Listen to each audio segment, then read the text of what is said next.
Hello, guys. I'm Nirvana Sparkle. This is the obligatory Madden review for this year. And I've been doing Madden reviews for the past 3 years. And it's time for me to come straight with you and come real with you. It's time for me to be straightforward about this game and about my relationship to it. I do not like sports. In fact, I hate them. Outside of video games, I can give a darn about the sports. I don't care. I find sports fans, and especially those of the statistical type, kind of nerdy no-lifes that I find almost amusing at times. But even through their nerdy epicism, their expectations for sports games, no matter what the sport, this one included, are through the roof and ridiculous. No sports video game will ever equivalent to the real sport. There's just too many marvels and too many things going on. And for as many engine improvements as one can make, coding these things must be a pain in the neck. It's not to say that Madden NFL 19 is not flawed. It most certainly is. But a lot of the flaws in Madden 19 have been flaws in Madden 18, 17, 25, 15, and so on and so forth. They're what the internet now calls legacy issues. They're things that have proceeded throughout the game. Bad collision detection, lack of players responding to plays, slow trajectory, and other things like that, or golden plays that always work, or certain buttons that won't respond, or running backs that won't block. All these things have been things in Madden for years that people have complained about. Some of them being my friends as well. But at this point in my lifetime, I'm sick and tired of it. Not at the legacy problems, mind you, but the people complaining about them. There are some things that can't be fixed. And in terms of sports game perfection, that is something that cannot be achieved. Ever. No development team has ever done it. Sports games are in that perpetual flawed perfection. When they're trying to fix one thing, they end up breaking another. It's a perpetual problem. And Madden 19 continues the tradition of sports games' perpetual problems. Now, because the Frostbite engine's one Achilles heel, and it's the Frostbite 3, by the way, its one Achilles heel is it can't handle multiple animations at one time, or it's very slow to respond or receive them. This is a problem that persisted not only in Madden's previous, but in Mass Effect Andromeda. It's just the engine's Achilles heel. Can't do animations well. And given the Madden 19's real player motion, this also persists. This new animation catalog, which is oddly smaller than the last one, has trouble at times recognizing proper animations or locking players into animations. Things that shouldn't be happening, but that's practically the flaw of the engine itself. It's been proven before and it's been proven again. The real player motion as a overall plus is a plus for the game overall because it slows the game's pace down, and when you properly, you can pull off some nice avoidance of the defense or set up for that perfect tackle or interception. Online games are played at all Madden competitive, which is made really slow because of the sliders in the game. So things like ball trajectory, receivers getting ahead of passes, and overthrows are rather frequent. Beware, you may, just like in the running game, have to train yourself to compensate. And you will, with the running game, have to train yourself to compensate. No more holding down the accelerator. You have to hit the hole first and then accelerate out like a car, making your cuts in between all this, using the new one-cut feature with the left trigger. Targeted passing from last year is gone, and the standard high pass, low pass, standard pass system still remains intact. Things like QB contain and monitoring the sticks actually works and will keep you from getting deep balled this year, but not all the time. Other gameplay improvements include a brand new presentation led by the WWE's Jonathan Coachman of all things, replacing Larry Ridley, as you heard at the top of the video, and a new sleeker kind of see-through presentation, and a brand new, although not very detailed and short, halftime and pre-game shows.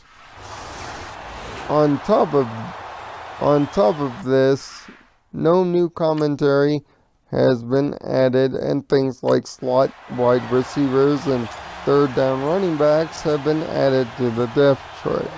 But overall, the game's slower pacing helps if the animations can't still keep up. But the biggest improvements happen to be in the most underrated mode, long shot, and the signature mode, the infamous Ultimate Team.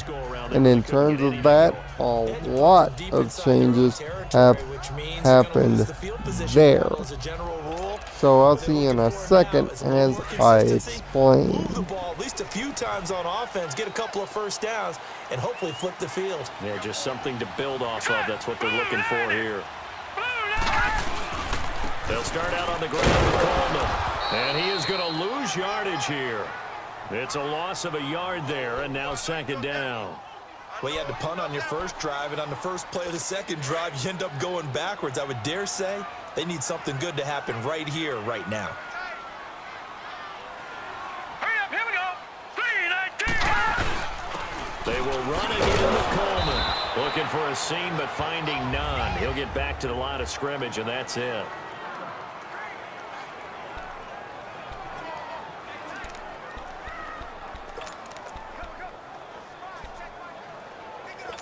Third and 11, and some extra depth to the secondary here. They're in the dime.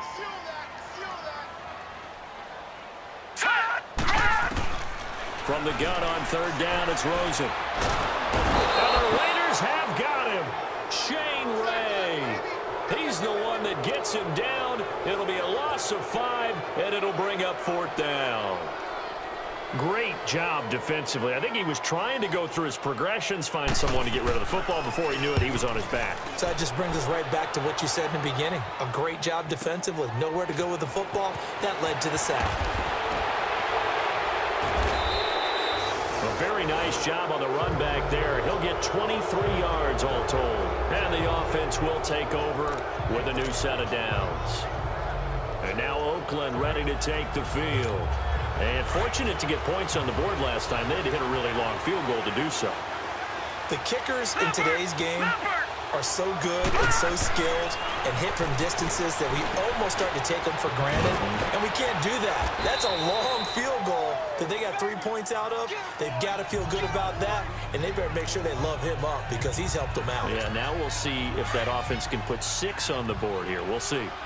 When you see zone defense and you know you've got a drag. first with Homecoming. In the brand new Homecoming, the story of Devin Wade and Colt Cruz continues. Devin still struggles to find an NFL team and start out as a quarterback now for the Cowboys and later for the Texans, which takes away all your results from the first game, while Colt Cruz ends up coaching the high school team after the death of its legendary coach in a time of need.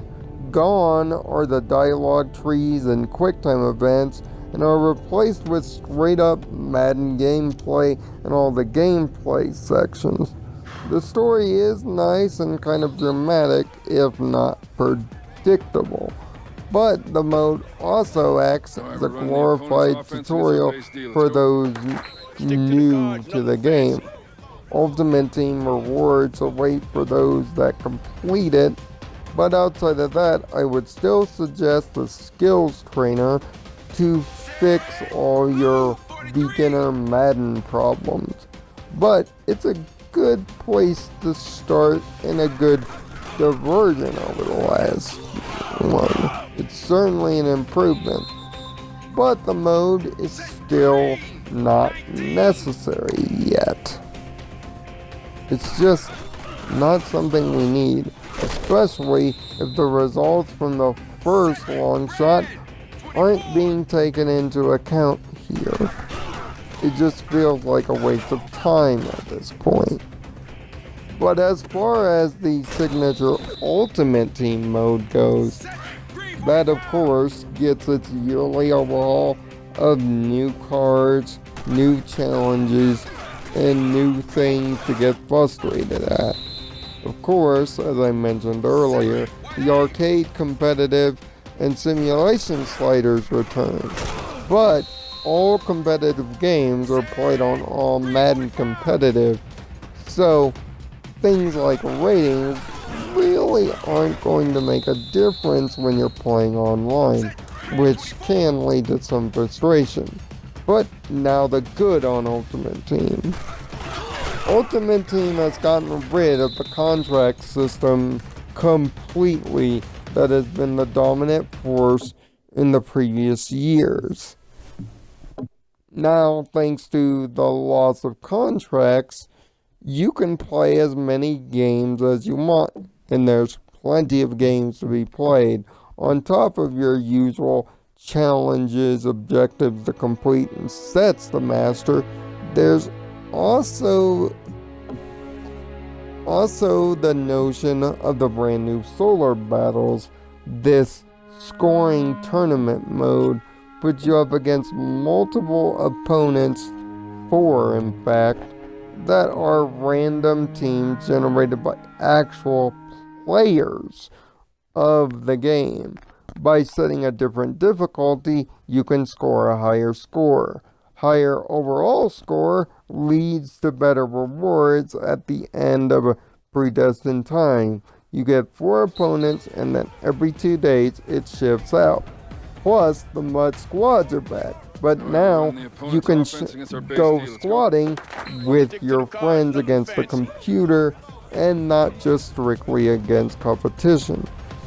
Plus, there are brand new power-up cards that you can make stronger via training points, something you can earn via objectives or quick selling players.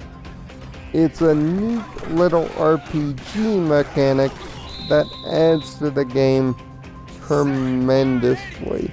Ultimate Team is in its best form yet, and because of the brand new solo challenges, you could say you're not even forced to play a competitive game at all if you don't want to. So, the pay-to-winness, although still existing, is now definitely a choice. And pack odds are shown by pressing the Y button before buying the packs too. So if you want to know what you'll pull.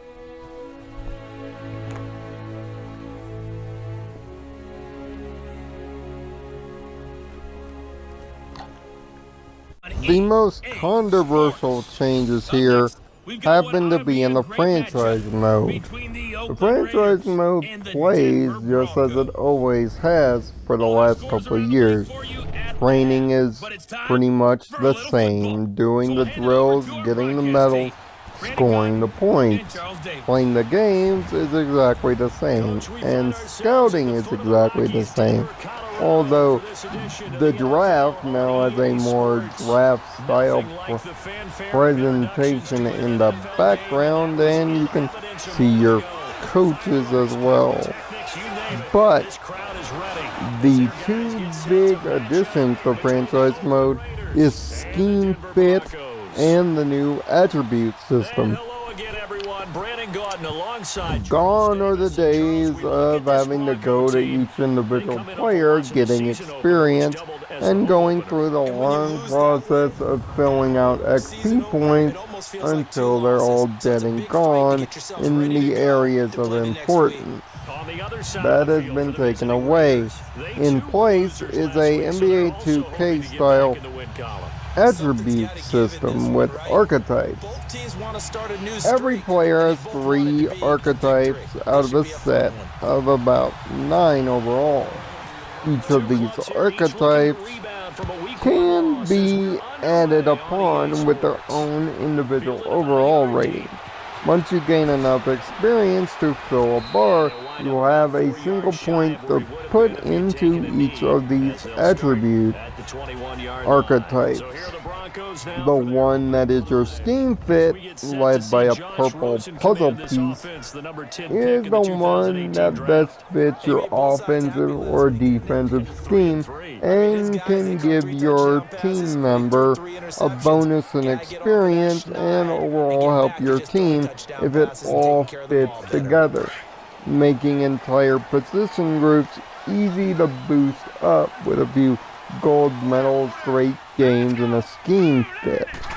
But the big addition and the big controversy to some about the archetype system is now the stats you get are somewhat guaranteed but also somewhat randomized.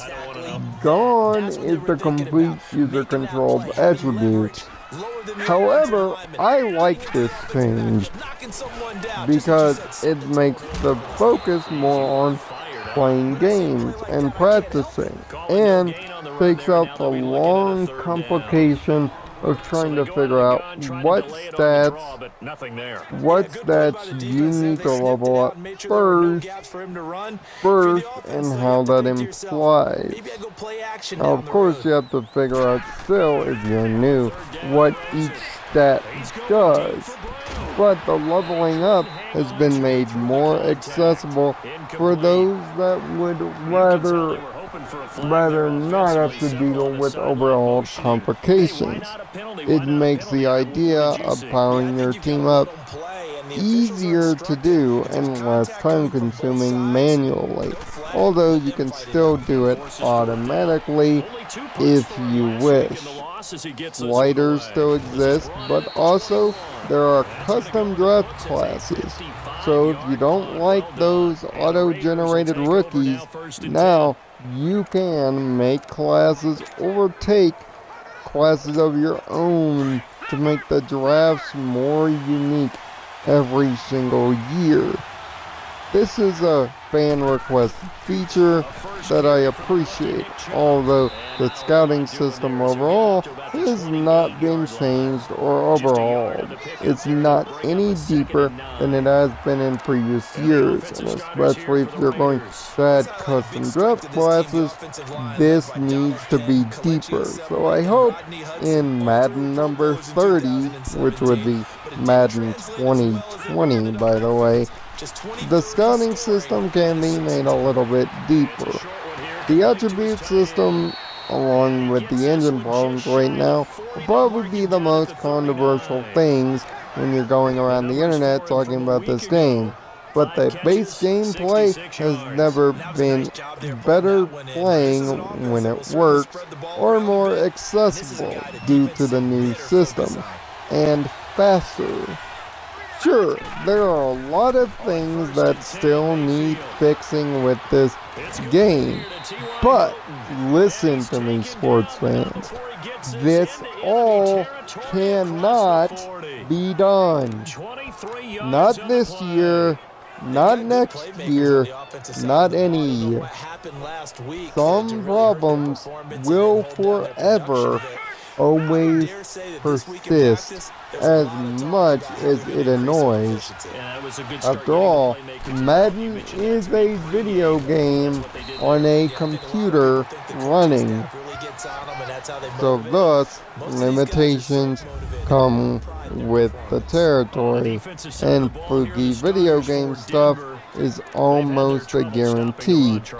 But if you're not a sports fan like myself, you will massively enjoy this game for being a game.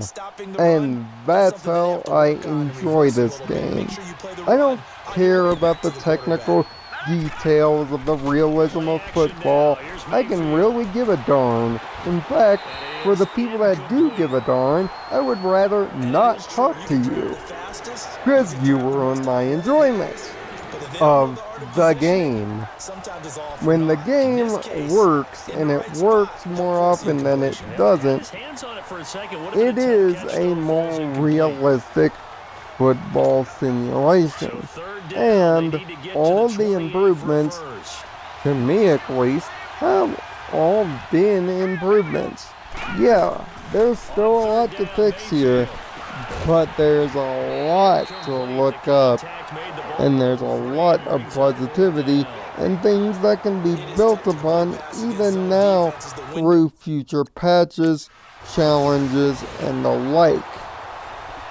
I would have preferred if the old experience system were still in the game as an option, but I prefer accessibility over depth in my games.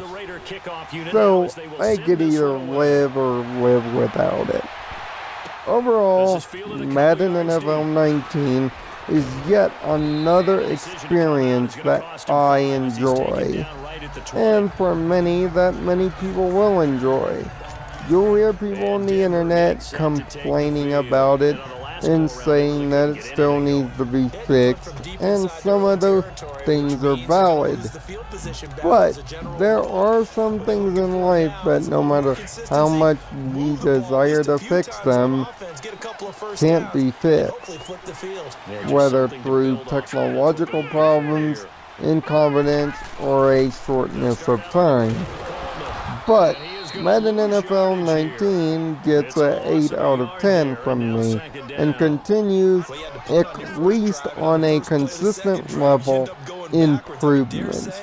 Sure, it's never probably ever going to reach the Hall of Fame heights of Madden 08 or 04 again, but why does it have to?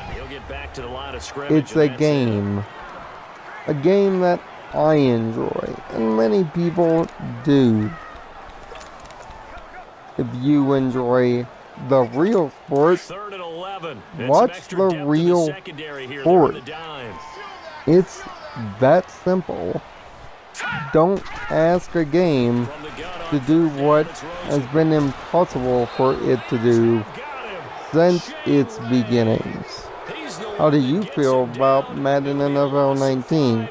Tell me down in the comment section below, and until next time, find peace in your own nirvana, and remember, subjectivity is king here. Nowhere to go with the football, that led to the sack.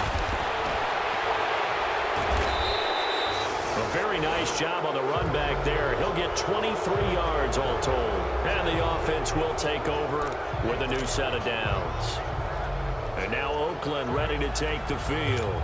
And fortunate to get points on the board last time. They had to hit a really long field goal to do so. The kickers in today's game are so good and so skilled and hit from distances that we almost start to take them for granted. And we can't do that. That's a long field goal that they got 3 points out of. They've got to feel good about that, and they better make sure they love him up because he's helped them out. Yeah, now we'll see if that offense can put 6 on the board here. We'll see. When you see zone defense and you know you've got a drag.